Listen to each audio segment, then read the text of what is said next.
qu'il y avait des grèves, les gens sont bloqués encore sur la route, mais ça va venir. Alors je vous dis bonsoir, et nous sommes très heureux de vous accueillir, Eunice est très heureuse de vous accueillir pour cette université de la copropriété, qui est organisée par l'UNIS Midi-Pyrénées et l'UNIS Occitanie, que j'ai le plaisir de présider. Il faut rappeler que l'UNIS représente divers métiers de l'immobilier. Il faut savoir que l'UNIS représente la gestion, le syndic, la transaction, l'expertise, les promoteurs rénovateurs. À ce titre, bien sûr, nous sommes au quotidien avec les propriétaires et les locataires de logements. Alors, notre programme, Martine va vous le présenter. Vous avez entendu parler de la voiture électrique, des bornes de recharge dans la copropriété, vous allez en savoir davantage. Et puis, les comptes de copropriété, à quoi servent vos travaux? Et puis, la rénovation énergétique, vous allez pouvoir suivre les étapes d'une rénovation énergétique d'immeubles réussis. Alors après, Martine Cardois, qui est à mes côtés, qui est la présidente de Midi-Pyrénées, va vous présenter les différents intervenants. Et moi, je vous souhaite une bonne réunion et on se retrouve tout à l'heure pour un petit cocktail qui sera servi au restaurant qui est au rez-de-chaussée. Alors, à toi, Martine. Merci Hélène, merci bien. Bonsoir. Donc comme vous pouvez le voir, ce soir on vous a conviés sur le thème de comment valoriser ma copropriété. On a souhaité effectivement regarder sur 3 thèmes principaux et donc je vais vous les annoncer. Ces 3 thèmes principaux, donc le premier c'est la voiture électrique dans votre copropriété, comment se brancher, c'est l'accès à la borne. Nous avons pour intervenir sur ce thème-là, la société The Plug, avec Karen Coraz, ainsi que M. David Collet pour l'EDF. Ça, c'est notre premier thème de la soirée. Le second, c'est effectivement à quoi sert votre fonds de travaux. Il nous a semblé utile aussi de faire quelques précisions, et là, c'est sur le plan juridique, et nous avons la chance et l'honneur ce soir que Madame Florence Jeanne soit présente, donc elle est professeure de droit d'immobilier chez TBS. Et ensuite, le troisième sujet, on a demandé à Monsieur Villeneuve, maître d'œuvre chez Matt Ingénierie, de reprendre le fil comment réussir une rénovation énergétique. Et donc on va voir le parcours avec lui pour pouvoir aboutir à la rénovation énergétique. Vous savez que l'année dernière, c'était le thème principal de notre université. Donc nous revenons dessus ce soir avec des exemples réussis sur Toulouse. Voilà pour cette soirée.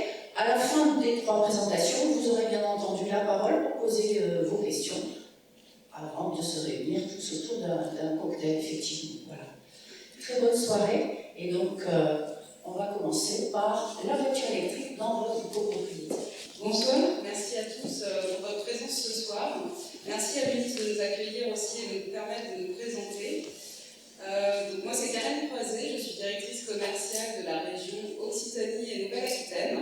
Alors en Occitanie, plus particulièrement ce qui vous concerne ce soir, c'est au niveau de l'agence qui se trouve à Toulouse, à Lyon exactement, où effectivement on a notre agence qui est présente physiquement avec nos différents techniciens, notre partie administrative et notre partie commerciale. Alors, aujourd'hui, The Plug, nous sommes opérateurs de recherche pour les véhicules électriques. Donc, on va parler effectivement d'un marché qui est d'actualité, puisque vous pouvez voir tous les jours des centaines de pubs apparaître sur le véhicule électrique, sur les différentes conditions pour acheter un véhicule électrique aujourd'hui, puisque à terme, en 2035, si vous n'avez pas les critères 1 et 2, vous ne pourrez plus rentrer en centre-ville avec votre véhicule, en tout cas votre véhicule thermique. Alors, The Plug, on est implanté donc partout en France, on a des agences partout en France.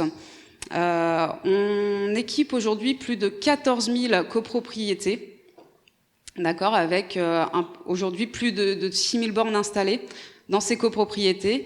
Ce sont des copropriétés qui ont des parkings souterrains avec des places attitrées.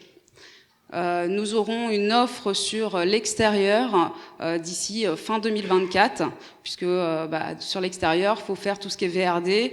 Donc, tout ce qui est VRD a un coût, en tout cas pour votre copro. Donc pour l'instant, on ne souhaite pas intervenir sur le parking extérieur. On s'est développé aussi à l'international, donc notamment aux États-Unis, en Italie, en Espagne, en Allemagne. Donc voilà, ça fait 10 ans qu'on existe, donc on n'est pas une société sortie de nulle part.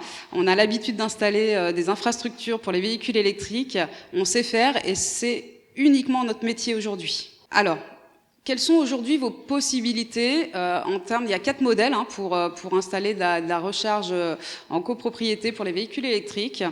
Le premier, vous avez dû en entendre parler, c'est ce qu'on appelle le droit à la prise.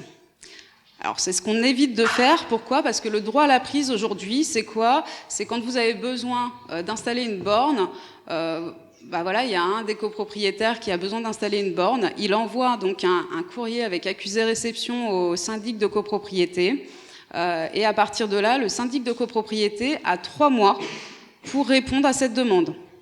Le but étant, c'est de ne pas aller se brancher via ce droit à la prise. Pourquoi ? Ça veut dire quoi ? Ça veut dire qu'on va venir se brancher au compteur commun de la copropriété. Donc forcément, une borne, ça peut passer. À partir plus d'une borne, est-ce qu'il y aura la puissance nécessaire au niveau de votre compteur pour alimenter plusieurs bornes ? Ça, on en est beaucoup moins sûr. Donc le but, c'est vraiment pas d'aller sur ce droit à la prise, et c'est d'anticiper cette demande. Vous avez la deuxième chose, qui est le raccordement au réseau public de distribution, où là, effectivement, vous allez brancher un compteur Linky pour chaque borne. D'accord ? Et troisième possibilité, donc l'investissement par la copropriété d'une infrastructure de recharge pour les véhicules électriques. Donc là, pour le coup, c'est le fait d'engendrer des travaux, de payer des travaux pour être propriétaire de cette infrastructure. Là, pour l'instant, je vous parle un peu chinois, je vous parle un peu infrastructure. On va vous expliquer après ce qu'on appelle infrastructure. Et le quatrième modèle, c'est celui qu'on propose aujourd'hui chez The Plug, c'est l'investissement par un opérateur de recharge. C'est-à-dire que c'est nous qui prenons en charge toute l'infrastructure, et derrière, si chaque copropriétaire a besoin d'une borne, en fait, il va nous faire la demande, on vient lui installer une borne. Donc c'est vraiment anticiper la demande pour aller brancher une borne sur une infrastructure collective et non pas aller le brancher directement au compteur commun. Et qui en plus est sans frais donc pour la copro, puisque pour le coup c'est nous qui investissons dans cette infrastructure, un peu pour exemple comme la fibre, c'est-à-dire que la fibre, voilà, au début on vous a proposé la fibre, c'est gratuit, et derrière vous choisissez votre box, qui sera une borne, et un abonnement qui vous convient derrière.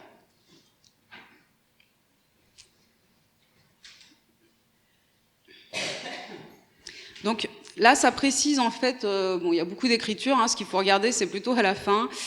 C'est effectivement l'extension du droit à la prise au parking extérieur.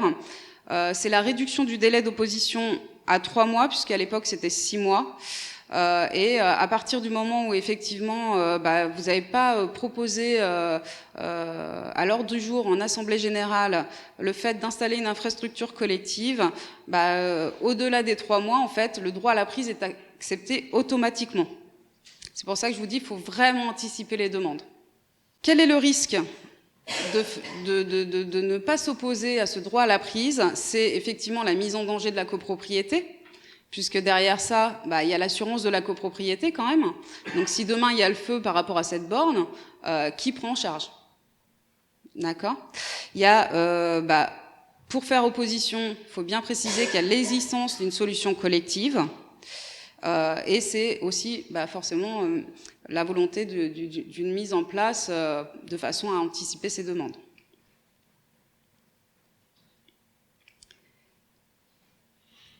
Alors, la solution The Plug, on va venir un peu plus dans le détail, ce que l'on propose aujourd'hui. Je passe le micro à Morgane. Merci Karen. Donc effectivement, The Plug, c'est une solution collective pour installer une infrastructure de recharge pour les véhicules électriques. Notre solution, c'est une solution qui est sans frais pour la copropriété et sans gestion pour le syndic, pour lequel on va installer cette fameuse infrastructure. L'infrastructure collective, elle comprend plusieurs choses. Elle comprend notamment un nouveau compteur d'électricité qui va être dédié à la recharge, indépendamment de votre compteur des parties communes. De ce compteur, on tire un câble vers une armoire de pilotage qui est placée, elle, dans le parking. Cette armoire, elle nous permet notamment de faire la remontée de consommation des clients, de pouvoir piloter les bornes à distance. Et de cette armoire de pilotage, on va venir tirer un câble vers votre place de parking équipée d'une borne. Et donc tout ce qui est en amont de la borne de recharge, c'est ce qu'on appelle l'infrastructure collective. Et donc cette infrastructure, The Plug la prend en charge et notamment tout ce qui est partie liée à ces frais, on en reste propriétaire également. Donc le but de The Plug, c'est notamment de vous accompagner commercialement, c'est-à-dire de pouvoir accompagner notamment le syndic de copropriété dans la mise en place à l'ordre du jour de notre solution pour chacune de ces assemblées générales. Et puis évidemment, pour les copropriétaires intéressés, d'avoir un accompagnement commercial avec le choix de bornes de recharge qui va impacter la vitesse de rechargement du véhicule et puis le choix de l'abonnement, bien sûr, derrière pour pouvoir alimenter sa borne en électricité. L'aspect technique, on a nos propres ingénieurs projets qui vont réaliser diverses visites techniques suivies d'un descriptif travaux qui est à faire valider par la copropriété ou son représentant. Et bien sûr, le fait que nous sommes propriétaires de l'infrastructure collective, on en assure également sa mise aux normes, son assistance technique et son évolutivité, d'où le fait que notre solution de recharge est pérenne, puisque on répond aux demandes au fur et à mesure des copropriétaires. Donc on est en mesure de pouvoir déployer et surtout faire évoluer l'infrastructure en fonction du nombre de demandes. Donc aujourd'hui, pour pouvoir voter The Plug en Assemblée Générale, il suffit juste un vote à la majorité simple à l'article 24. Vous votez une convention, cette fameuse convention qui lie donc la copropriété à The Plug. C'est une convention qui est sans exclusivité et qui a une durée de vie de 5 ans. Et bien sûr, après 5 ans, vous pouvez la résilier sans frais, il n'y a aucun souci là-dessus. Ou la renouveler. Le but, c'est qu'on reste le plus de temps possible, tout à fait. Et donc, comment ça marche? C'est tout simple. Donc, The Plug installe l'infrastructure collective à ses frais. Et puis après, chaque copropriétaire seulement intéressé va faire donc la demande d'une borne et souscrire un abonnement mensuel. Aujourd'hui, il existe différentes puissances de bornes de recharge qui viennent impacter la vitesse de rechargement, comme je vous le disais. Et 2 puissances de bornes sont subventionnées par les aides d'État. C'est les bornes 3,7 kW et 7,4 kW, qui sont toutes deux aujourd'hui respectivement au prix de 549 € et 749 € de TTC aide déduite. Honnêtement, en copropriété résidentielle, ce sont des puissances de bornes qui conviennent complètement pour des trajets quotidiens. Mais bien sûr, on peut installer des bornes de puissance supérieure. C'est juste qu'elles sont plus du tout subventionnées par les aides d'État. Et après, en termes d'abonnement, donc on a 2 types d'offres. On a une offre au réel et une offre au forfait. L'offre au réel, donc celle qu'on appelle The Plug Eco, vous allez avoir une petite partie fixe qui va être à partir de 4,90 par mois. Et à cela va s'ajouter votre consommation mensuelle du kilowattheure, donc ce que vous consommez en électricité. En heure creuse, vous êtes facturé de 16 centimes et en heure pleine de 28 centimes.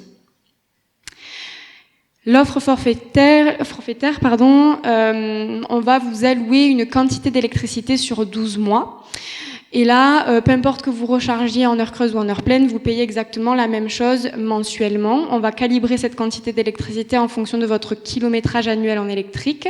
Et aujourd'hui, le plus petit forfait, c'est le forfait donc 1 méga, qui alloue donc 1000 kWh sur 12 mois, que vous pouvez répartir comme vous le souhaitez, et qui est à partir de 26,90 par mois. Sachant que cette offre forfaitaire donc elle est un peu plus chère que l'offre au réel. Pourquoi? Parce qu'il y a un pack assistance plus qui alloue certains services additionnels. Voilà, donc vous avez 2 offres qui peuvent convenir à votre besoin. Oui, et qui comprennent du coup l'électricité. Et nos 2 offres sont sans engagement et résiliables sans frais. Donc si vous êtes s'il y a des locataires, ils peuvent très bien aussi prendre une borne, et résilier leur contrat d'abonnement dès qu'ils le souhaitent, ou si vous déménagez aussi complètement. Vous avez bien entendu accès à un espace client. Cet espace, il vous permet de pouvoir suivre vos consommations, de pouvoir aussi changer d'une offre à une autre, puisque c'est complètement possible, et notamment piloter les bornes à distance. Et choisir de recharger en heure creuse ou en heure pleine. Oui, complètement. Donc, on a plusieurs partenaires automobiles qui nous font confiance et qui n'hésitent pas à nous recommander à leurs clients lors de leur achat de véhicules. Aujourd'hui, donc, on a 9000 bornes, installées sur le territoire. Et bien entendu, on bénéficie d'un soutien financier puisque comme on finance à 100% les infrastructures collectives, il faut bien financer ces infrastructures et on le fait notamment grâce à Néoté qui est un fonds d'investissement qui est cofinancé par la Caisse des dépôts et assez solide quand même. Et puis en termes de bornes de recharge, pour finir, on a quelques images juste là. Donc ce sont des bornes de recharge qui sont à haut standard potentiel, pour lequel vous avez une serrure qui vous permet de sécuriser la borne de recharge. Et puis c'est très simple, c'est des prises de type T2 pour pouvoir recharger les véhicules électriques et hybrides rechargeables. Donc rien de plus simple. Et ensuite, je crois qu'il y a une dernière image où c'est des présentations notamment du nouveau point de livraison dans votre local TGBT ou EDF pour pouvoir accorder à notre armoire de pilotage, qui est la photo du milieu, et après la borne de recharge sur votre place de parking. Alors, si je peux rajouter un petit mot, l'avantage de notre offre, en fait, c'est vraiment, j'insiste sur 3 points essentiels, c'est-à-dire qu'on ne vous engage pas sur tout ce qui est l'infrastructure. Demain vous voulez résilier, donc vous pouvez résilier. C'est ce qu'on appelle sans exclusivité, c'est-à-dire que demain il y a un autre opérateur parce que je sais pas, on a été mauvais sur le service ou alors on n'est plus du tout dans les prix du marché. Vous pouvez très bien demander avant ces 5 ans d'installer une autre infrastructure par un autre opérateur. Aujourd'hui, on est les seuls à le faire, c'est pour ça que j'insiste sur ce point-là, c'est vraiment, on est sans exclusivité. Donc, vous n'êtes pas pieds et mains liés derrière, si demain vous voulez changer, vous pouvez changer. Pareil sur les abonnements, vous avez vu, Morgane vous a expliqué la partie 2 types d'abonnements, donc au réel ou au forfait. Ces 2 types d'abonnements, c'est sans engagement. Vous pouvez le prendre pendant 1 mois, résilier au bout d'1 mois, il n'y a aucun souci. L'avantage de nos bornes, on passe généralement par des bornes Legrand, Hager ou Schneider. Ce sont des protocoles ouverts. Ce protocole ouvert, ça veut dire quoi? Ça veut dire que demain, vous déménagez, vous pouvez aller la brancher sur une autre infrastructure. Donc ça, c'est hyper important de regarder effectivement ce protocole ouvert, parce que si vous achetez une borne, elle vous appartient. Demain, vous pouvez pas aller la brancher ailleurs, c'est un peu dommage. Voilà, et après au niveau des concessions, comme vous le disiez Morgane, on travaille avec beaucoup de concessionnaires. Ces concessionnaires effectivement prennent vos coordonnées et généralement nous appellent derrière en disant voilà, telle personne a besoin de conseils pour acheter sa borne. Donc sachez que moi j'ai toute une équipe commerciale aussi qui va permettre de répondre à vos différentes interrogations. Une fois qu'on a installé l'infrastructure, que vous avez voté cette fameuse convention d'occupation de parking, derrière, vous me donnez vos coordonnées, on va mettre une petite affiche en fait dans votre copropriété, vous allez scanner le QR code et à partir de là, j'ai ma commerciale qui va vous appeler, qui va vous poser certaines questions pour vous orienter sur le type de borne à prendre et sur le type d'abonnement qui vous conviendrait le mieux. Voilà, je vous remercie beaucoup. On a essayé de respecter le timing, j'espère qu'on est encore bon. Merci beaucoup. Merci pour la présentation et voilà, donc on passe. Voilà. On vous laisse. Non, je pense que ça ira. On vous laisse présenter votre solution. Bonsoir à tous, merci de m'accueillir au sein de votre université copropriété. Donc je me présente rapidement, je suis David Collet, responsable commercial entreprise pour EDF et j'ai en charge la gestion de l'ensemble des syndics plutôt de toute la région Midi-Pyrénées. Moi de mon côté je vais vous présenter la solution d'accompagnement proposée par EDF pour installer des bornes de recharge en copropriété et je vais faire un focus spécifique sur une solution qu'on appelle confort qui est différente que la solution que mes pas collègues mais que The Plug propose. Donc ce que je vous propose de faire dans un premier temps c'est de visionner une vidéo qui reprend exactement tous les points de notre accompagnement. Le syndic Bien Vivre gère une copropriété équipée d'un parking où plusieurs occupants projettent d'acquérir un véhicule électrique. Cela tombe bien, la loi d'orientation des mobilités promulguée fin 2019 demande aux copropriétés d'étudier, lors de la prochaine Assemblée générale, l'adéquation des installations électriques existantes aux équipements de recharge de véhicules électriques. Le syndic Bien Vivre souhaiterait donc proposer une solution d'installation à l'ensemble de la copropriété, mais par où commencer ? La solution devra répondre aux besoins immédiats des premiers demandeurs, mais aussi permettre d'anticiper les besoins futurs. En effet, le syndic Bien Vivre a entendu parler de l'essor du véhicule électrique et des restrictions de plus en plus fortes concernant la circulation des véhicules polluants. Cependant, la copropriété se pose plusieurs questions. Combien de bornes de recharge faut-il installer ? Comment gérer les consommations de chaque copropriétaire ? Quelle solution technique existe et laquelle choisir ?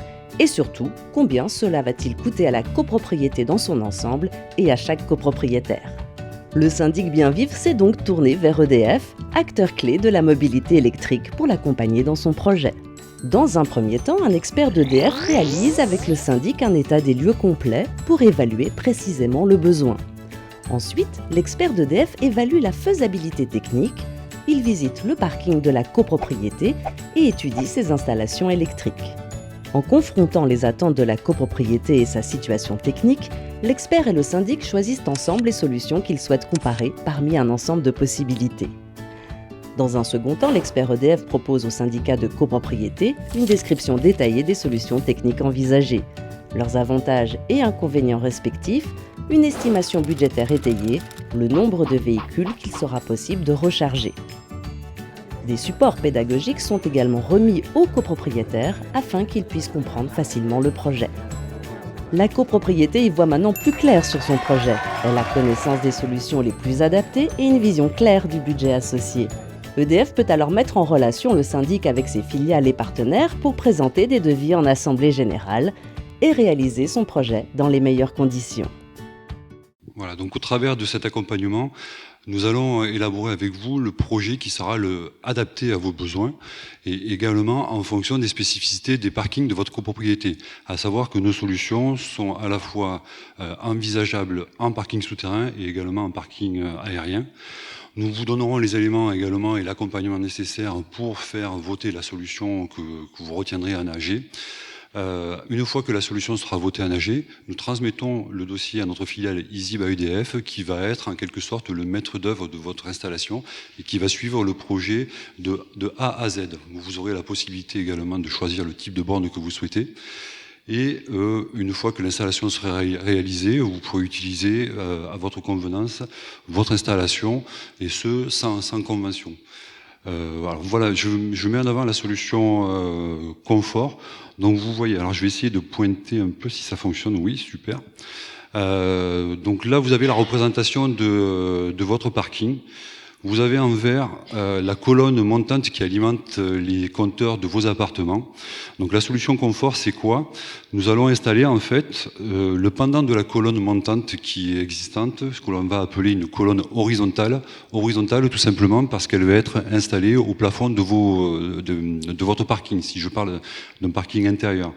Donc on installe un chemin de câble. Dans ce chemin de câble, on met un câble réseau. Ce câble réseau, dès le départ, est installé pour alimenter 100% des places de parking.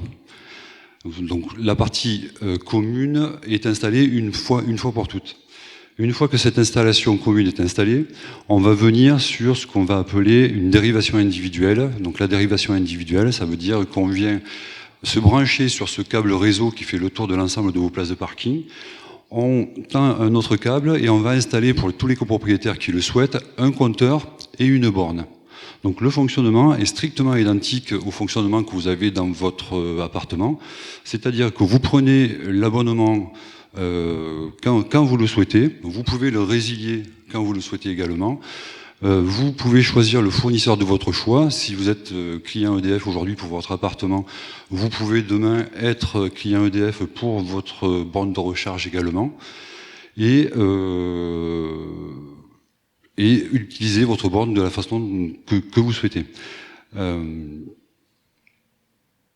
Les différentes financements possibles. Il existe maintenant deux financements distincts. Un financement qui existait jusqu'ici, c'était le budget est voté en assemblée générale et l'ensemble des copropriétaires, donc article 24, majorité des présents ou représentés, à partir du moment où le projet est voté en AG, l'ensemble des copropriétaires prend part à ce projet au tantième, comme les charges qui vous sont facturées habituellement. La seconde solution qui vient d'arriver pour le financement de ce type d'installation, c'est un préfinancement avec Enedis. Donc Enedis, pareil, va installer l'ensemble de la colonne horizontale et ensuite, cette colonne horizontale ne va pas être payée par l'ensemble des copropriétaires, mais va être payée seulement par les copropriétaires qui souhaitent installer une borne. Ce préfinancement, l'enveloppe décidée par Enedis est comprise entre 400 et 2000 euros en fonction du type de travaux réalisés. Ce sera toujours moins cher en parking souterrain qu'en parking aérien, par exemple, tout simplement parce qu'en parking aérien, on a des travaux de VRD à réaliser et donc les coûts sont beaucoup plus importants. Les différentes aides maintenant auxquelles vous pouvez bénéficier. Donc sachez que pour toute infrastructure collective, vous avez systématiquement jusqu'à 8 000 euros d'aide, enfin 8 000 euros d'aide jusqu'à 100 places de parking. Et, pardon, j'étais un petit peu loin. Et si vous avez une copropriété où il y a plus de 100 places, il y aura 75 euros par place de parking supplémentaire. En complément de ces 8 000 euros, vous pouvez accéder aussi à 3 000 euros pour vous aider par rapport aux travaux de VRD.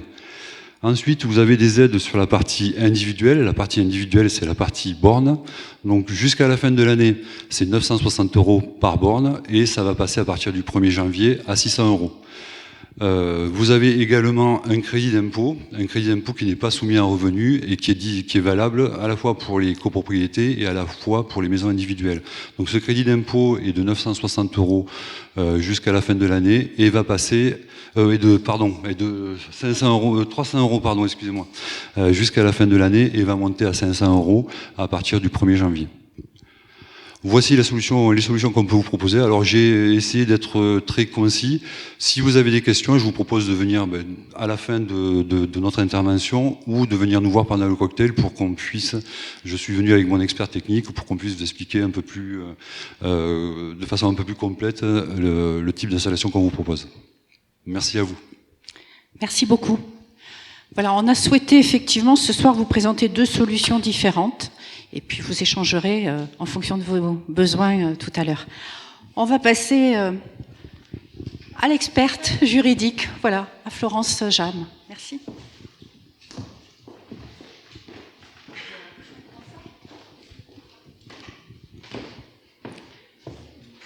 J'appuie au fur et à mesure. Okay. Alors moi, mon problème, c'est que j'ai pas de petit film à vous montrer. Ça va être beaucoup moins rigolo. Alors effectivement, d'abord, je voulais remercier. Alors je me présente, je suis Florence Jam, je suis effectivement enseignante-chercheur spécialisée en copropriété. Après avoir quand même travaillé longtemps en tant qu'expert judiciaire et également à rédiger des règlements de copropriété. Donc j'ai souhaité travailler en droit de la copropriété parce que j'avais justement connu ce domaine sur le plan professionnel et je garde ce côté toujours professionnel qui me paraît très important. Donc effectivement, merci aux organisateurs d'avoir pris le temps de s'arrêter 2 minutes sur ce fonds de travaux que vous connaissez, puisqu'il existe déjà depuis 2017, on va en parler. Alors je vais commencer mon intervention en fait par vous décrire l'état actuel du fonds de travaux, la réglementation applicable actuellement, parce que cette réglementation a fait l'objet d'une modification par la loi Climat et Résilience du 22 août 2021 Et en réalité, cette loi on va le voir, va s'appliquer de façon progressive. Donc aujourd'hui, on est en fait à cheval sur 2 réglementations. Les copropriétés de plus de 200 lots sont soumis au fonds de travaux nouvelle version, et toutes les copropriétés qui comptent un nombre de lots inférieur à 200, on va le voir, sont toujours soumises à l'ancienne réglementation. Donc on va faire un focus. Et puis par ailleurs, la loi de 2021, si elle a apporté des modifications, n'a quand même pas révolutionné le dispositif pour un certain nombre de points. Alors effectivement, ce fonds de travaux, il a été institué par la loi Allure de 2014, il est applicable depuis 2017, mais en réalité, il existait un petit peu déjà, on a tendance à l'oublier. Dans l'article 18 de la loi du 10 juillet 65, il y avait un petit texte qui permettait au syndic de faire voter des provisions spéciales pour des travaux futurs. Ces provisions étaient remboursables et elles permettaient déjà une gestion anticipée des travaux à venir dans la copropriété. On voit que le législateur avait déjà prévu une gestion un petit peu prévisionnelle en fait, mais ce dispositif n'a pas connu le succès escompté, soit par méconnaissance, soit par volonté des copropriétaires qui n'ont pas souhaité permettre qu'on appelle auprès d'eux ce type de provision. Enfin, en 2012, un constat a été fait que ce dispositif était totalement en berne, et nous avons un sénateur qui s'appelait Monsieur Dominique Braille qui a rendu un rapport sur la prévention des difficultés des copropriétés qui a donné lieu à la loi Allure d'ailleurs de 2014, et dans ce rapport on voyait apparaître à nouveau la volonté pour le législateur d'imposer une épargne aux copropriétaires en vue de financer des travaux futurs. Ce fonds de travaux qui a été mis en place par la loi Allure, en fait, est inspiré de ce qu'on appelle au Québec le fonds de prévoyance. Au Québec, ils connaissent ça depuis 1994 et en fait, pour tout vous dire, aujourd'hui, c'est devenu un vecteur de valorisation de l'immeuble. C'est-à-dire, plus les gens achètent des appartements, plus le fonds de travaux de l'appartement est important, plus l'appartement vaut cher, parce que ça veut dire que l'immeuble est bien entretenu. Donc, alors je vais passer un... Parfait. Quelle est la réglementation du fonds de travaux version antérieure à la loi climat et résilience qui s'applique pour un certain nombre de copropriétés encore? Je vais revenir sur ce point. D'abord, vous le voyez, je vous l'ai mis, tous les immeubles concernés, ce sont ceux uniquement mis en copropriété à destination totale ou partielle d'habitation. Les locaux de bureaux, centres commerciaux les immeubles de bureaux ou les centres commerciaux ne sont pas concernés par cette obligation. Et le texte d'origine prévoyait que sont concernés tous les immeubles construits depuis plus de 5 ans. Avec 2 possibilités de déroger à l'institution de ce fonds de travaux. D'abord pour les copropriétés de moins de 10 lots, par une décision unanime de l'Assemblée générale. Bon, ça c'était pas une rédaction très juridique, parce que pour nous les juristes, soit c'est l'unanimité de tous les copropriétaires, l'unanimité de l'Assemblée générale, ça n'a pas beaucoup de sens, parce que ça veut dire que le jour où on vote cette exonération, on va tenir compte juste des copropriétaires présents, représentés et votant par correspondance, mais il faudrait que tous soient d'accord. Donc juridiquement, l'unanimité en Assemblée générale, c'est pas l'unanimité des copropriétaires. Donc déjà, le texte n'était pas très bien rédigé de ce point de vue. Et puis l'autre possibilité de s'exonérer de ce fonds de travaux, qui existe toujours dans les copropriétés de moins de 200 lots, c'est si les copropriétés ont fait élaborer un diagnostic technique global, qui lui non plus n'a pas rencontré un grand succès, et que ce diagnostic fait état que la copropriété n'a pas besoin de réaliser des travaux dans les 10 ans à venir, eh bien, on peut s'exonérer de cotiser au fonds de travaux. Pour les autres copropriétés, ce fonds de travaux est obligatoire.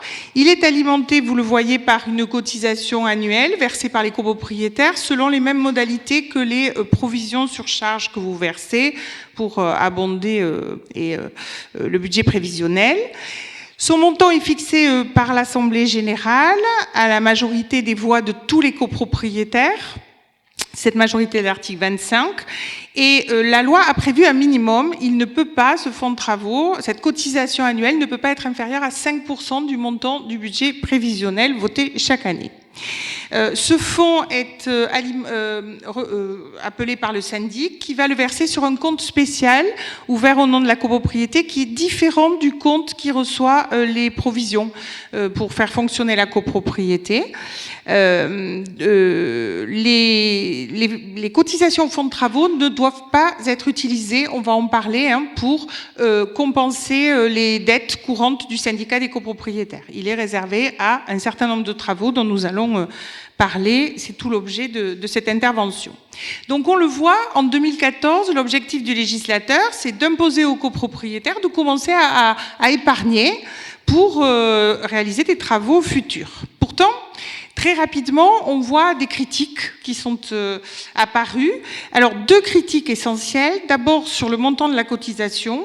On applique un pourcentage du budget prévisionnel et les esprits chagrins disent que finalement, ce pourcentage du budget prévisionnel n'a absolument rien à voir avec le montant des travaux réels qu'il faut réaliser dans l'immeuble. Donc, selon la taille de la copropriété, on va avoir des fonds de travaux très divers et aucune corrélation avec les travaux à réaliser. Et puis, l'autre effet pervers qu'on va étudier maintenant, c'est que finalement, ce fonds de travaux, il est régulièrement siphonné dès que les copropriétaires votent des travaux hors budget prévisionnel dans leur copropriété. Donc, effectivement, dans ce fonds de travaux version loi Allure, l'article 14.2 de la loi a prévu toute une série de dépenses pour lesquelles l'Assemblée générale va pouvoir décider, à la majorité de l'article 25, d'utiliser ce fonds de travaux. Donc, vous voyez, je vous les ai listés là. C'est important parce que cette liste s'est considérablement réduite avec la loi de 2021.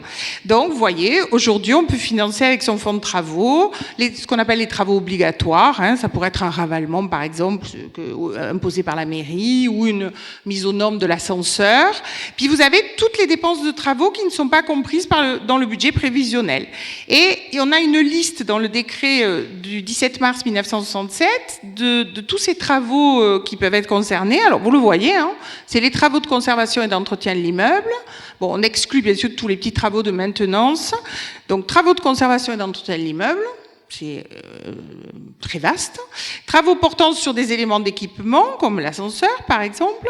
Des travaux d'amélioration, tous les travaux d'amélioration. Alors, l'article 44 vous donne des exemples. Transformation d'un ou plusieurs éléments d'équipement existants. Adjonction d'éléments nouveaux. On veut installer un ascenseur, par exemple.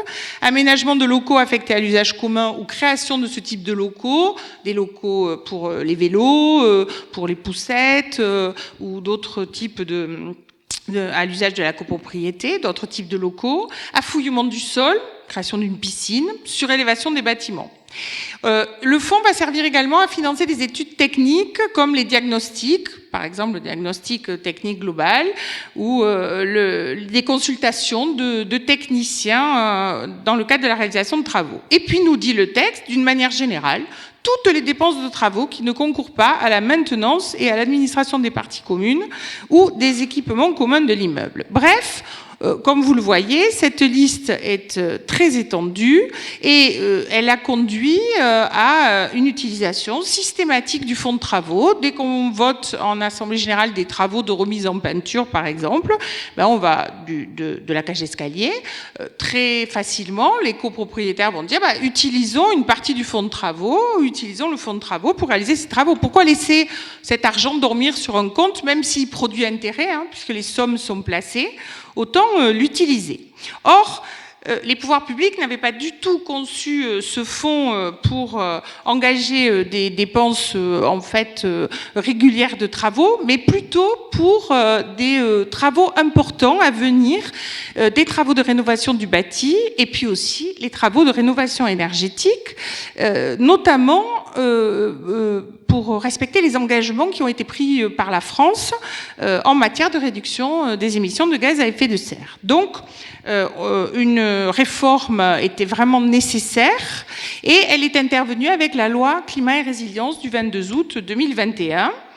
Et cette modification des règles du fonds de travaux est associée à l'obligation pour les copropriétés de faire voter un projet de plan pluriannuel de travaux. Alors, il n'est pas question pour moi de rentrer dans le détail du projet de plan pluriannuel de travaux, mais en fait, toutes les copropriétés, alors aujourd'hui, ça ne s'applique qu'aux copropriétés de plus de 200 lots, on va voir tout à l'heure le calendrier, mais ça va arriver très vite pour les autres. On va obliger les copropriétaires de plus de 15 ans, d'immeubles qui occupent des immeubles en copropriété depuis de 15 ans, de faire un diagnostic tout simplement du bâti et d'avoir une analyse chiffrée, détaillée et chiffrée de tous les travaux nécessaires dans l'immeuble, pas seulement les travaux de rénovation énergétique, tout type de travaux nécessaires à la conservation et à l'entretien de l'immeuble dans les 10 ans à venir. Et il faudra mettre à jour ce plan tous les 10 ans. Une fois que ce plan est élaboré, les copropriétaires n'ont absolument pas l'obligation de voter les travaux qui sont préconisés. La seule obligation qu'ils vont avoir, certains l'ont déjà, c'est de réaliser ce projet. Et en fait, aujourd'hui, le fonds de travaux va servir à la mise en œuvre de ce plan de travaux qui, au départ, est un projet, et on va inciter les copropriétaires à en faire un plan pluriannuel de travaux, et donc sur 10 ans, réaliser des travaux, dont les travaux de rénovation énergétique, dont on va vous parler tout à l'heure, en utilisant ce fonds. Donc aujourd'hui, le fonds, il est destiné à réaliser ce type de travaux. Alors, la loi climat et résilience a quand même modifié quelque peu le texte, le fonctionnement. D'abord pour les immeubles concernés, c'est toujours des immeubles en copropriété à usage d'habitation, mais aujourd'hui, c'est au terme d'une période de 10 ans. 10 ans après la construction de l'immeuble, il va falloir mettre en place un fonds de travaux et il n'y a plus de dispense. Plus de dispense pour les petites copropriétés de 10 lots et plus de dispense pour les copropriétés qui ont fait un DTG. On va voir qu'il va y avoir des possibilités de suspension de cotisation, mais plus de dispense. Le montant de la cotisation reste une cotisation annuelle obligatoire. Ça ne change pas, mais le taux change selon que l'Assemblée générale a adopté ou non le plan pluriannuel de travaux. Tout le monde aura fait adopter le projet. On aura le projet, il sera présenté à l'Assemblée générale, et soit les copropriétaires décident de voter le plan pluriannuel de travaux, et dans ce cas-là, vous le voyez, le taux de cotisation va être enfermé dans une double limite. Il ne pourra pas être inférieur à 2,5% du montant des travaux contenus dans le plan, travaux prévus, et 5% du budget prévisionnel.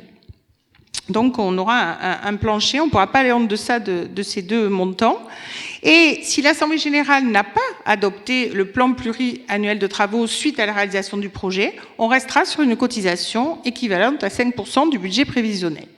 Il est prévu par ailleurs des cas de suspension lorsque le montant des cotisations est supérieur au budget prévisionnel. Les copropriétaires ont tellement épargné qu'on dépasse le budget prévisionnel. Donc là, les appels de cotisation seront suspendus. Ou si un projet de plan pluriannuel de travaux a été adopté en Assemblée générale et que le fonds de travaux excède 50% du montant des travaux anticipés.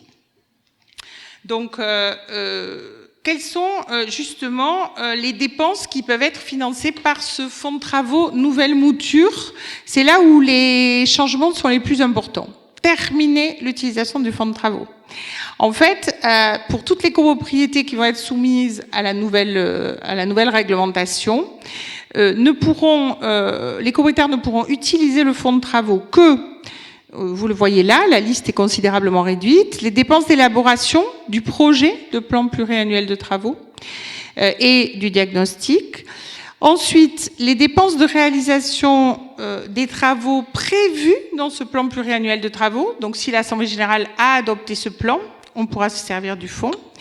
Les dépenses réalisées en urgence par le syndic, dans le cadre de l'article 18, le syndic peut, sans autorisation préalable de l'Assemblée générale, vous savez, faire des travaux de sa propre initiative. Et puis après, il convoque l'AG. Et pour les travaux urgents, on pourra toujours utiliser le fonds de travaux. Et puis enfin, lorsque le plan de pluriannuel de travaux n'a pas été voté, les copropriétaires pourront s'en servir pour des travaux de sauvegarde de l'immeuble, de préservation de la santé et de la sécurité des occupants et la réalisation des travaux d'économie d'énergie. C'est tout. Donc il faudra vraiment que ça soit des travaux nécessaires pour que, s'ils ne sont pas dans le cadre du plan pluriannuel de travaux, pour pouvoir utiliser ce fonds. Terminer la réfection de la cage d'escalier. Okay, ou l'installation de jardinières dans la cour, les travaux d'amélioration ne se font plus partie de la liste ou travaux d'embellissement. Il y a une petite modification aussi au niveau de la majorité applicable à l'Assemblée générale. Auparavant, on autorisait à l'article 25 l'usage du fonds de travaux. Aujourd'hui, il sera utilisé on pourra le voter à la même majorité que celle qui a autorisé la dépense. Bon, je vous prends un exemple. Si vous décidez d'installer un digicode dans votre copropriété, ce sont des travaux qui sont nécessaires à la sécurité des occupants. C'est donc la majorité article 24, la majorité simple des présents, représentés et personnes ayant voté par correspondance, uniquement les voix exprimées, on ne tient pas compte des abstentionnistes. Eh bien, l'affectation des sommes du fonds de travaux seront également décidées à l'article 24. En revanche, si vous faites des travaux de rénovation énergétique, c'est l'article 25 et l'utilisation du fonds sera votée à l'article 25. Donc vous voyez, les majorités vont être différentes. Particularité qui a probablement concouru à la désaffection du fonds de travaux, c'est ce que je vais vous mettre là, c'est qu'enfin ce fonds de travaux en fait n'est pas remboursé aux copropriétaires. Lorsqu'il est versé, il est attaché au lot. Et il est donc définitivement acquis au syndicat et il n'y a pas de remboursement en cas de vente du lot. C'est exactement ce qui se passe au Québec pour le fonds de prévoyance. Et dans le nouveau texte version loi climat et résilience 2021, le législateur a ajouté une disposition qui... En fait, il ne fait que consacrer une pratique. Dans le nouveau texte, on vous dit que l'acquéreur peut consentir à verser au vendeur un montant équivalent à ces sommes en sus du prix de vente du lot. C'est-à-dire qu'en réalité, les notaires avaient pris l'habitude, en cas de vente du lot, de demander à l'acquéreur de rembourser au copropriétaire le montant de son fonds de travaux. Comme ça, le copropriétaire récupérait son fonds de travaux. Ou alors, si il n'y a pas de remboursement, il suffit comme on fait au Québec en fait, de le rentrer dans la valeur du lot, parce que ça a une valeur le fonds de travaux. Donc il suffit d'augmenter son prix de vente mais en fait en France on ne fait pas ça. On baisse le prix de vente et après on fait rembourser le fonds de travaux. Donc ça c'est consacré, il n'y a aucun problème. Et puis je voulais terminer en vous expliquant le calendrier d'application, parce qu'aujourd'hui, quand on n'est pas un spécialiste de la copropriété, on ne comprend pas très bien et on fait croire aux gens que le fonds de travaux nouvelle version s'applique d'ores et déjà. Ce n'est pas vrai. En fait, aussi bien la réalisation du projet de plan pluriannuel de travaux que le fonds de travaux s'applique selon le calendrier que vous avez là. Depuis le 1er janvier 2023, il s'applique donc aux syndicats de plus de 200 lots, on appelle ça des lots principaux, donc on ne tient pas compte des caves, parkings et autres. Au 1er janvier 2024, c'est-à-dire dans un mois et demi là, aux syndicats de 50 à 200 lots, et puis à partir de 2025 aux petites copropriétés, enfin si on peut appeler ça des petites copropriétés, comprenant les copropriétés qui comprennent 50 lots et moins, jusqu'à 2, d'accord. Donc il y a encore un petit peu de temps pour les copropriétaires, c'est pour ça qu'on est à cheval sur 2 législations. Aujourd'hui, les copropriétés de moins de 200 lots ont toujours le droit d'utiliser leur fonds de travaux pour installer des jardinières dans la cour. Dépêchez-vous, ça va s'arrêter. En conclusion, en fait, je voulais juste vous dire que, et j'ai fait partie de ces gens-là, on s'est dit, oh là là, mais pourquoi ils nous obligent à épargner comme ça? On est tout à fait capable d'épargner seul, et puis parfois on peut pas épargner non plus. Il faut que vous sachiez, je suis allée voir là les derniers pourcentages des contentieux en copropriété. Aujourd'hui, à peu près 70% des affaires qui sont portées devant les juridictions en matière de copropriété ont pour origine un problème de paiement de charges. Donc c'est la plus grosse partie du contentieux en copropriété. Et donc on comprend bien que la question du financement des travaux est une question cruciale en copropriété. Et il faut que vous sachiez que les pouvoirs publics n'ont pas mis en place ce fonds de travaux pour forcer les copropriétaires dans le cadre d'une énième contrainte administrative. Ils ont plutôt réfléchi en s'inspirant des Canadiens qui sont peut-être un petit peu plus raisonnables que nous, enfin des Québécois plus précisément, qui en fait essaient d'envisager, vous savez, la gestion en bon père de famille, en fait, ce qu'on appelait avant dans le code civil le bon père de famille, c'est-à-dire j'anticipe mes dépenses et je me force à mettre chaque mois, chaque trimestre en copropriété une petite somme de côté. Bon, cette somme aujourd'hui, elle est bien insuffisante, on la voit avec les travaux de rénovation énergétique, et il va falloir avoir le courage en Assemblée générale de voter des sommes un petit peu plus importantes pour financer ces travaux futurs qui, de toute façon, seront pour chaque immeuble en copropriété des travaux obligatoires. Voilà, je vous remercie. Merci beaucoup. Merci, c'était très clair. Je pense qu'on a appris plein de choses encore. Et ça fait le lien avec la présentation finale sur la rénovation énergétique, parce que effectivement, on a besoin d'argent épargné et de sous pour pouvoir rénover nos copropriétés. D'accord. Bonsoir à tous, merci d'être là. Pour ma part, Bernard Villeneuve, Matin Ingénierie, qui est un bureau technique sur Toulouse. On nous a demandé de vous faire une petite présentation sur comment réussir ma rénovation énergétique. Donc on est bien dans le cadre d'une copropriété. Voilà. Non. Je passe en arrière. Voilà. Donc on va évoquer quelques thèmes assez rapidement, puisqu'on va essayer d'être concis et de rentrer dans le quart d'heure qui nous est attribué. Premièrement, rénovation énergétique en copropriété, de quoi parle-t-on? Y a-t-il des obligations en copropriété?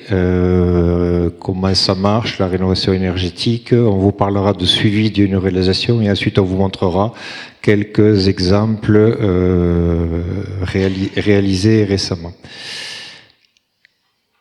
Si ça marche, oui, impeccable. Donc, rénovation énergétique, de quoi on parle? On parle surtout et exclusivement de performance énergétique dans les parties communes. Dans les parties communes des copropriétés, ça va concerner l'enveloppe, ça peut concerner les systèmes. Et cette rénovation énergétique, on va la décomposer globalement en 4 phases.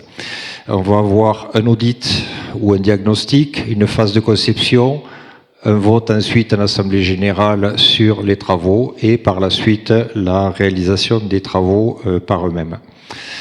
En termes d'opérations obligatoires sur une copropriété, en fonction du type de copropriété, comme a dit madame, en fonction de la taille de la copropriété, vous aurez un audit, un diagnostic technique général, qui eux vont être à la base de la rénovation.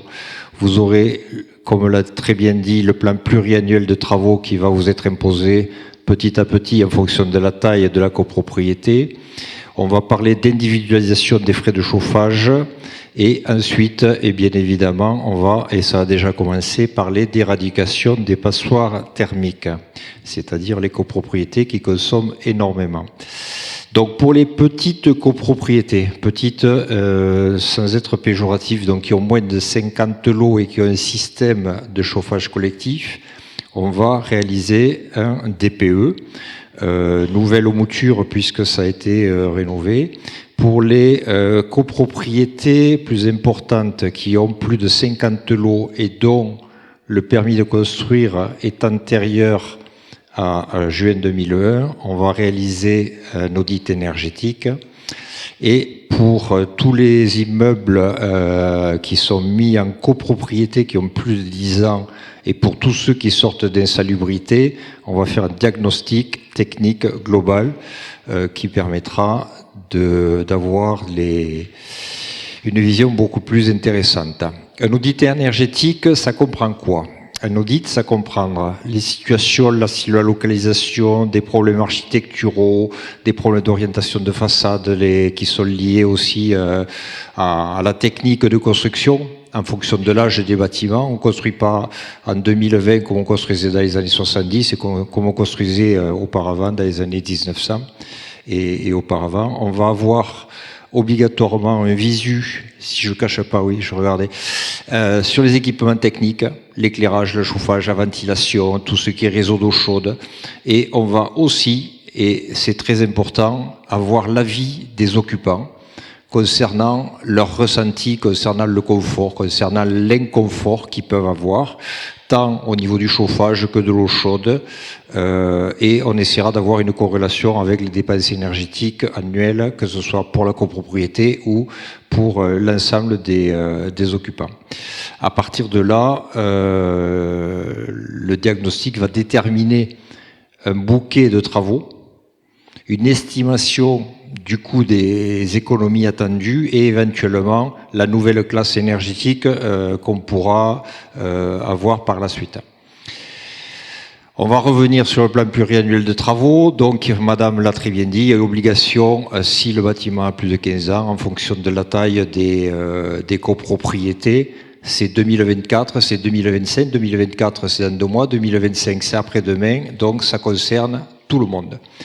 Les principaux enjeux sont bien évidemment, dans un premier temps, la conservation du bâti, puisque certaines copropriétés ont des structures relativement anciennes, donc on va s'attacher à regarder tout ce qui est d'abord structurel, et ensuite tout ce qui est aussi protection des résidents et rénovation énergétique, bien évidemment. Le plan pluriannuel des travaux va lister ces travaux avec un ordre de priorité. On va faire une prévision des performances, ce que je disais auparavant, faire une estimation prévisionnelle déjà à ce stade-là, même si elle est prévisionnelle effectivement, mais on va essayer de la voir au plus près de la réalité, et de planifier ces travaux pour les 10 années en suivant. Et cela, bien évidemment, en fonction soit de travaux, on va dire, d'urgence, si ça concerne de la conservation du bâti ou si c'est des problèmes liés à la sécurité des personnes, et en fonction des éventuelles aides que pourrait avoir la copropriété. Pour parler de l'individualisation des frais de chauffage, on a souvent dans les copropriétés des chauffages collectifs, donc celui qui ouvre les robinets à fond mais qui ouvre aussi les fenêtres à fond, il paye pas plus que le voisin, mais il dépense beaucoup plus, donc c'est pas souhaitable. Et dans la mesure du possible, chaque fois que techniquement ça le sera, il faut passer à de l'individualisation pour que chacun soit sensibilisé, pour éviter les gaspillages, et ça, tout le monde commence à le comprendre depuis quelques mois, un petit peu plus. Il y a des exceptions. Les bâtiments qui sont peu énergivores, inférieurs à 80 kWh par mètre carré par an, donc qui correspondent globalement à une classe B, qui est déjà très bien, il n'y a pas d'obligation d'individualisation des frais de chauffage. Je vois que le slide a été un petit peu mangé, mais c'est pas grave, ça c'est la transformation PDF. Concernant les passoires thermiques ou les passoires en termes de chauffage, 2025, interdiction de la location des logements classés G, donc globalement 1950. 2028, les classes F, 1960. 2024 pour tout ce qui est les classes E. Donc ça va arriver très vite. On a un logo avec ce que serait le nouveau DPE. Le nouveau DPE, vous avez non seulement, je vais essayer de pointer si ça pointe, hop, vous avez non seulement l'étiquette, hop, bouge pas, l'étiquette énergétique, donc eux, c'est les futurs passoires, il faut essayer de les monter en C voire en B, mais on a aussi les gaz d'émissions à effet de serre, et le nouveau cumule l'un et l'autre, et si vous êtes en E, en gaz à effet de serre, et que vous soyez en B, en thermique, vous serez quand même classé en E. Donc, d'où l'intérêt d'avoir les gaz à effet de serre le plus bas possible ou le plus haut possible vers le A aussi. C'était juste une petite image. La rénovation énergétique, comment ça va fonctionner? Alors déjà, c'est fait à l'initiative d'un groupe de copropriétaires, en règle générale, qui se démènent corps et âme pour rameuter autour d'eux et convaincre le maximum de copropriétaires pour les accompagner dans ces travaux. Donc on va avoir la définition des travaux, on va parler de financement, de prêts collectifs immobiliers éventuellement, et ensuite on va parler du vote des travaux. Donc l'audit énergétique, mon petit rond, oui, il est mon petit rond, voilà. On va commencer par avoir un vote en assemblée générale qui va permettre d'établir un audit énergétique. À suite de cet audit énergétique et des solutions qui seront proposées, il y aura un deuxième vote en assemblée générale qui votera pour le programme le plus approprié pour eux des travaux, suite auquel la validation du programme sera faite, la consultation des entreprises, on garde le meilleur, on vote en assemblée générale et on fait réaliser les travaux par l'ensemble des entreprises qui seront choisies. La définition des travaux, elle est faite par l'audit énergétique. Mais cet audit énergétique, dans l'idéal, il faut qu'il soit réalisé par un maître d'œuvre, parce que sinon, les travaux ne seront globalement jamais subventionnés et pas subventionnés. Quand on parle d'audit énergétique, l'idéal, c'est de s'intéresser à une rénovation globale. Et rénovation globale, donc, c'est de mettre un bouquet de travaux qui seraient à réaliser. Ça permet d'une part d'avoir plus d'économie, plus de cohérence, et bien souvent, les problèmes de thermique sont liés aussi à des problèmes d'humidité, de ventilation, de structure qui peuvent être générés par derrière. Le fait d'avoir un bouquet de travaux permet aussi d'aller chercher bien souvent des primes complémentaires dans le cadre de ma prime copro, bien évidemment. Ah, ça se mange sur l'autre. Bon. Le financement des travaux, il est fait comment? Ben, il est fait par, comme disait madame, par le fonds travaux, en partie, par la participation des copropriétaires, par des aides financières, comme ma prime Rénov, copro, mais uniquement pour les copropriétés qui ont plus de 15 ans, et uniquement si le gain énergétique est de au moins 35%. Alors je vais vous déchiffrer ce qui est mangé l'un sur l'autre. Les aides, en règle générale, sont jusqu'à 25% du montant des travaux. Il y a des plafonds qui peuvent aller jusqu'à 6 000 € de prime par logement, je vais le faire simple, auquel on peut avoir des bonus de 500 € si on sort de passoire. Passoire thermique, il y en a, mais il va y en avoir de moins en moins. Et on peut aller chercher une prime qu'on appelle la prime BC, bâtiment basse consommation, dès lors qu'on monte en classe B, voire en classe A. Et ça, c'est des primes par logement, et auxquelles on peut encore, en fonction des ressources de certains copropriétaires, avoir des aides complémentaires lorsque les gens sont, on va dire, un peu plus démunis. Toutes ces aides sont cumulables avec les certificats d'économie d'énergie, avec les fameux C2E. En plus de tout ça, si votre copropriété se trouve dans le cadre d'une opération programmée d'amélioration d'habitat ou d'un programme d'intérêt collectif, un PIC, comme on peut l'avoir sur Toulouse, sur certains quartiers pour l'instant, les aides sont rehaussées, majorées, peuvent aller au-delà de 50%, et je ne rentrerai pas dans les cas particuliers que peuvent connaître certaines copropriétés, puisque c'est du cas particulier. Et donc chaque copropriété, en fonction du bouquet de travaux, du montant de travaux et des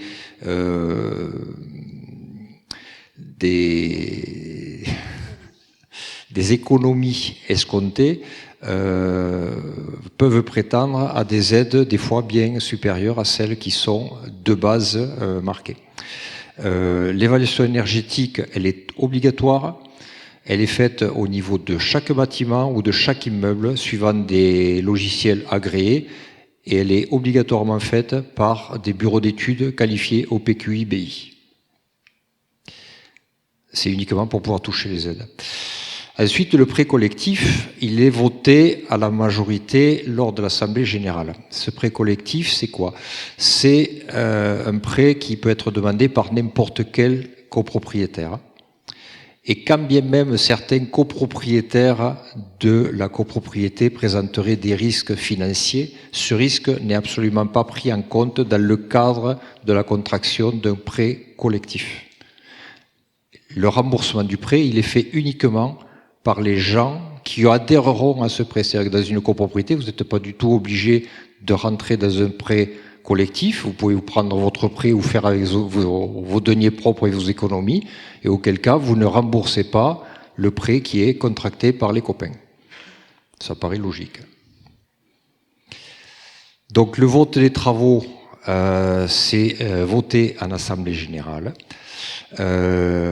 C'est à la majorité de l'article 25, comme disait Madame. Et je reprends mon petit laïus. On va avoir donc l'audit énergétique, le programme, la consultation, les travaux. Et chaque fois, à chaque phase, on a un vote en Assemblée générale qui est fait. Le suivi des travaux, une fois que tout ça s'est lancé, qu'on a trouvé les aides, qu'on a trouvé le financement, il faut suivre les travaux. Les travaux, ils sont suivis par un cabinet de maîtrise d'œuvre, par des gens compétents, qui conseillent, qui assistent le maître d'ouvrage dans ses choix, dans ses décisions, tout au long de la réalisation des travaux. Le maître d'œuvre va viser toutes les études d'exécution, va viser les situations financières des entreprises, il va s'assurer de la conformité des travaux, diriger les réunions de travaux et de chantier, des comptes rendus sont faits obligatoirement et globalement assiste jusqu'à la fin, assiste le maître ouvrage jusqu'à la réception des travaux pour que tout se passe au mieux. Et je vais vous montrer quelques petits exemples qui ont pu être réalisés avec quelques détails. On a sur cette résidence A que je ne citerai pas, certains peuvent la connaître, on est sur 118 logements, on a 8 bâtiments distincts sur la même copropriété. Il a été fait sur cette copropriété de l'isolation thermique extérieure, de l'isolation des combles, on a changé la VMC, on a changé globalement la moitié des menuiseries, fermé les cages d'escalier pour des raisons thermiques et de sécurité. Et on est passé avec des chaudières à condensation, et donc on est passé d'une étiquette D à une étiquette B, et on est allé même chercher le label BBC et Finergie, puisqu'on fait un gain sur le CEP de 63% par rapport au CEP initial, ce qui est quand même pas mal. Financièrement, c'est une opération qui coûte 28 000 € par logement.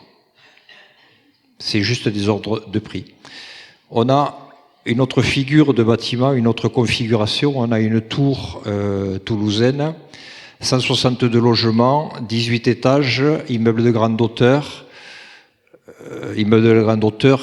Construit bien évidemment avant la réglementation, donc qui a été requalifié par les services de sécurité de la ville de Toulouse et les services d'incendie.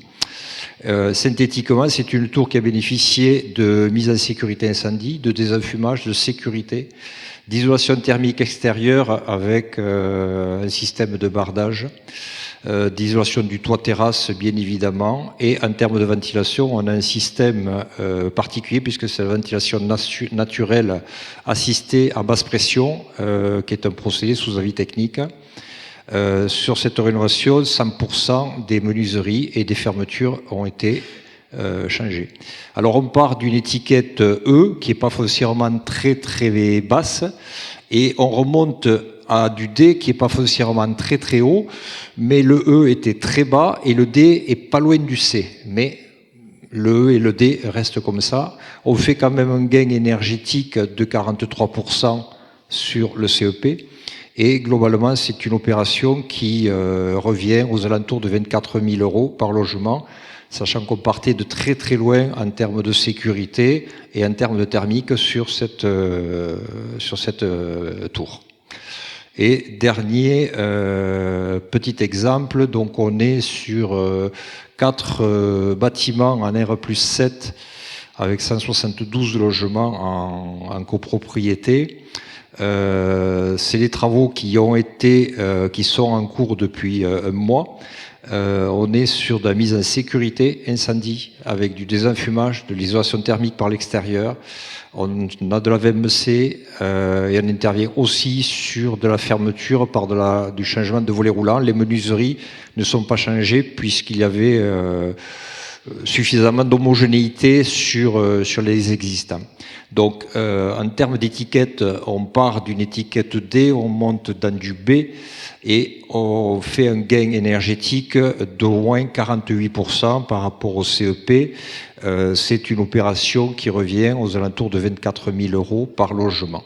Donc il rentre à chaque fois dans les globalement 25 000 € finançables, subventionnables par logement.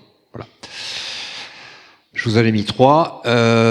Pour faire synthétique, la réussite d'une rénovation énergétique, de votre rénovation énergétique, c'est surtout le résultat de l'implication, d'une bonne communication entre tous les acteurs que sont la copropriété, le conseil syndical, le syndic que vous êtes et l'ensemble des acteurs qui peuvent être mandatés par le syndic. Voilà.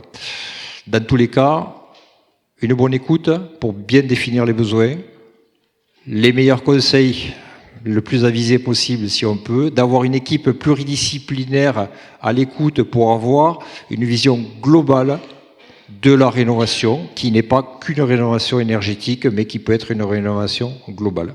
Voilà. Je pense que j'ai fini. Je vous remercie de votre attention. Merci beaucoup. À vous. Merci à tous nos intervenants présents ce soir. Merci de votre attention. Et puis, comme c'est écrit, à l'année prochaine.